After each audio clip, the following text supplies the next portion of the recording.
Okay, so a couple of friends have been in touch with me lately.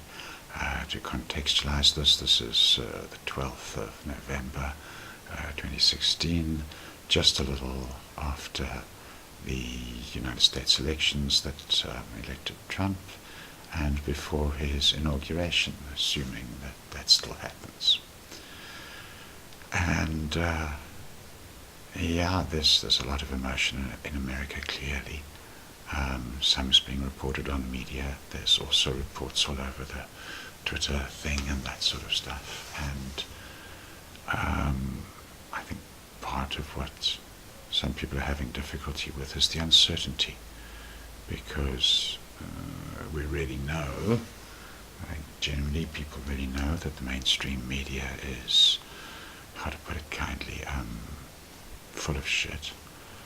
And this election has also shown that social media is also subject to the same kind of forces. I mean, anyone who's been following the election has seen, the sort of propagandizing, PR, promotion, truth-telling, whatever you want to call it, that depending on your perspective and what's been said, that's been going on Twitter and things. It's within Twitter playing the game of trying to quieten a couple of voices, etc. It's been a whole circus. It's been a very money's worth entertainment, this whole presidential race, except that people are feeling a bit more serious about it than usual. I mean, look, even when Obama was elected, there wasn't that much in the way of white supremacist rioting, and yet the way some people are telling it at the moment, you'd swear we were on the verge of helter-skelter or something now that Trump's in.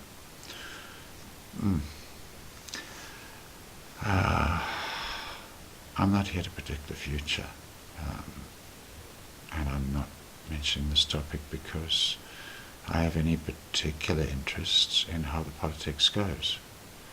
I'm mentioning it just because my work, and those who kind of get interested in what I teach, have an opportunity here.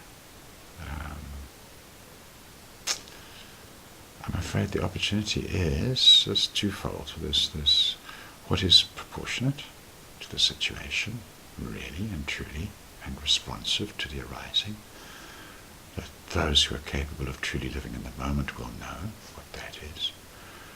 And then there are the feelings and the urges that are feelings put away for later, once upon a time, back when, that need to get addressed, that will always be annoying and niggling from the subconscious, tripping you up in life to get themselves, so to speak, triggered, so they can be felt and finished. This is a natural part of maturation. If you'd like to go a little bit deeper down that line, look for my video on sexual maturation, sexual retardation, that's what I called it. So this process of feeling through the feelings put away for later gets triggered in life. And really one way of looking at, who's who in the spiritual journey really is who's prepared to take that triggering from what, from where. You want to go down that road a little more. Burning the non-essential is what I called that. But really the bottom line I came to in that, and the situation here, is that for all that is disproportionate, for all that your feelings about Trump are, positive or negative, are feelings you put away for later about authority figures, big loving daddy, or big disciplining daddy, or whatever. It can be school headmasters, authority figures of all sorts, not necessarily men.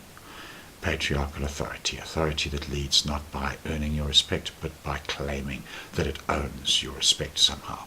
That authority, not something your heart goes to, but something that is commanded from you. So, those feelings, so sorry, Trump's the trigger, okay, doesn't matter what the trigger is.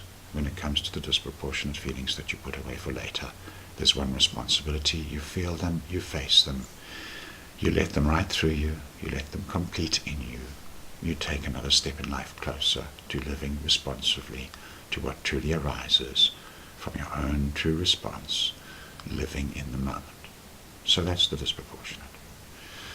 And my good students and so on, they know all about that. And for them, there's a reminder.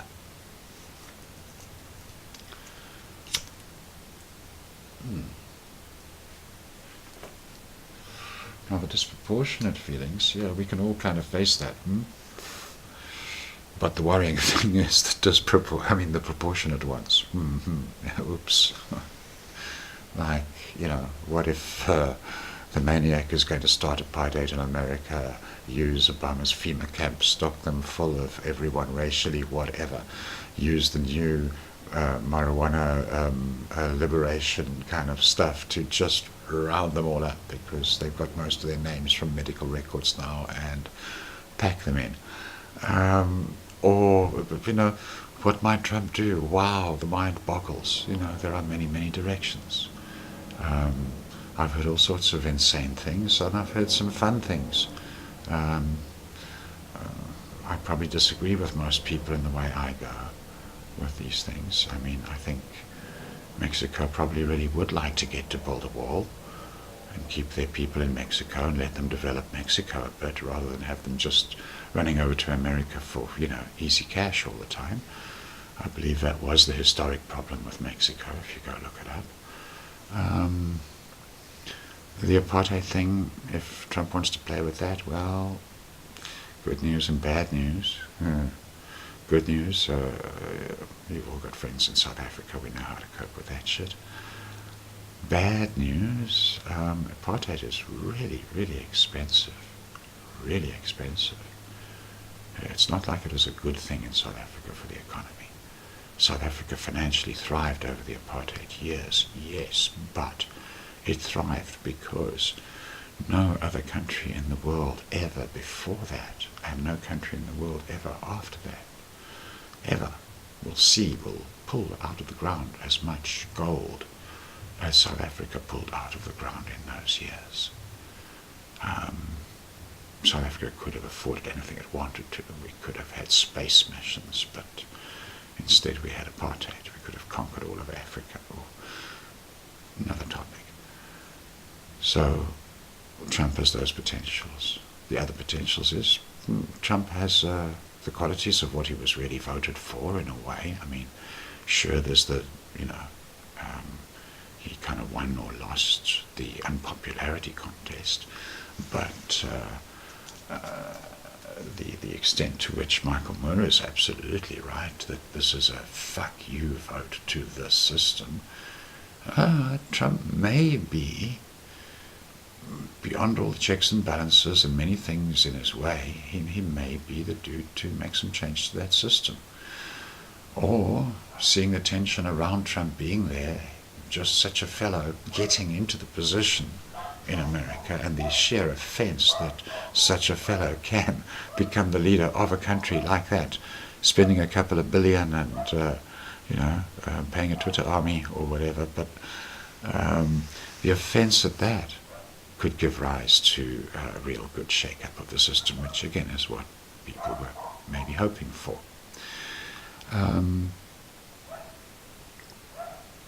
Is he going to be on average good? Is he going to be on net bad?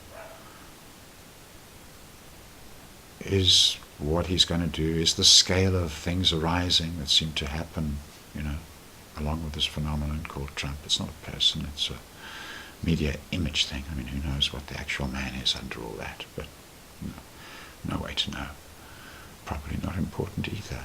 He's an expression of our times, a mirror to America, a mirror to the world. The world mostly buys into the leadership of America. I mean, even where I am, supposedly we don't really, but look at our laws. We just copy-paste American laws.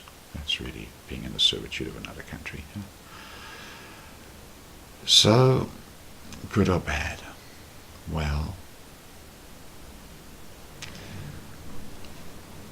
unfortunately, I can only talk from my own experience, which kind of aligns with a philosophy called advaita, which means not divided, not good or bad. And I don't know if the notion is going to be at all comforting for you, knowing that, the odds are that probably as much of whatever you'd call good arises as much as whatever you'd call bad arises, as is usually the way whenever you have enough overview on something to kind of, take a look at it and sum it up, see its effects. The story that really got through to me about Advaita, that clarified it for me, and maybe for some of you it might help clarify your proportionate feelings around Trump. Another major event arose in the world, something more powerful than Trump, something more earth-changing, no matter what he does, more earth-changing, a thing called the steam engine. Long, long time ago. And I happened to come across, maybe someone presented the two to me contrasting in a book, I don't know. But I, in quick sequence, came across two reports of essentially the same event. The one was in France, the other in England. The event was the first exhibition, the first public showing of this amazing machine, the steam engine, awesome machine.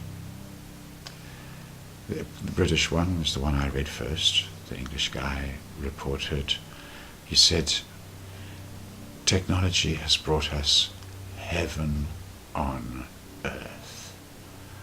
The gods themselves could not have invented such a boon, such a wondrous gift to give humanity. These men, these are the saints of our age, the creators of this wonder. It runs on tracks. It can move as far as one can lay the tracks, and it can move at awesome speed.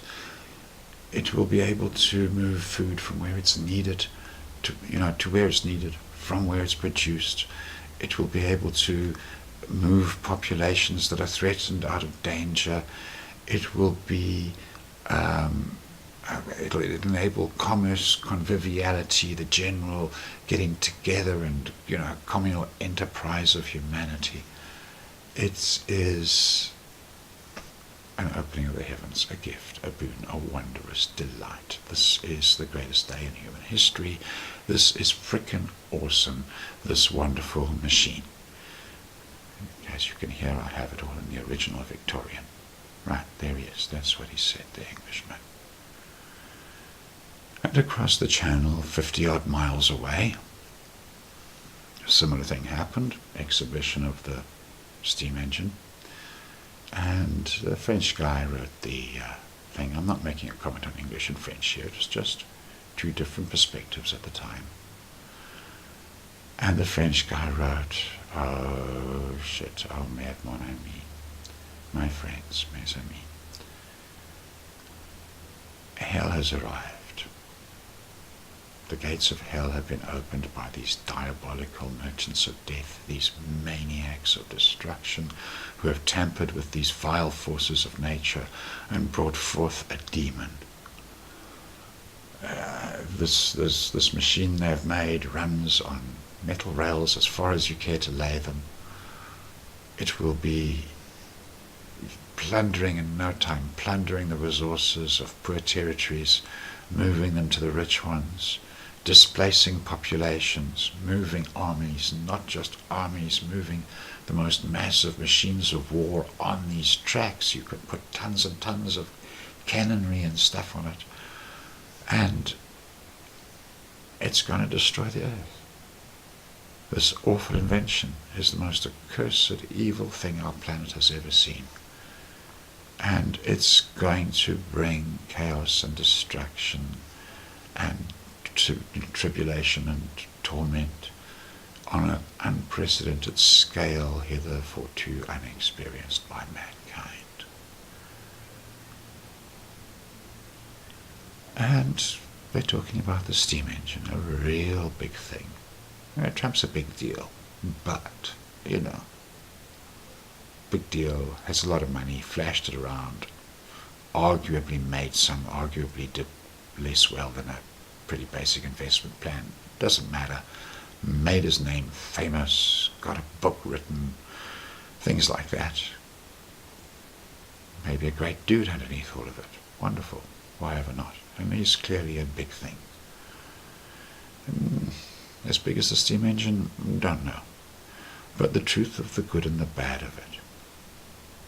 Look at those two stories of the steam engine and consider, now that we've had, a couple of centuries of the machine, long enough to get to know it, long enough to take a bit of a view on, what did the steam engine do for us? And what we have to say to the English guy, and what we have to say to the French guy, is you guys are both 100% right. And this is the point of Advaita. A thing arises. It's the polarized view that, say, calls it excitement or calls it terror. It's a rush arising. That's what's arising. You can be terrified in it. You can be thrilled in it, excited to your very tippy toes. You can be both at once. And it's truly one experience. And so it goes for depression and love and many other polarized aspects of human experience. So Trump's big. And it's going to be good. And it's going to be bad.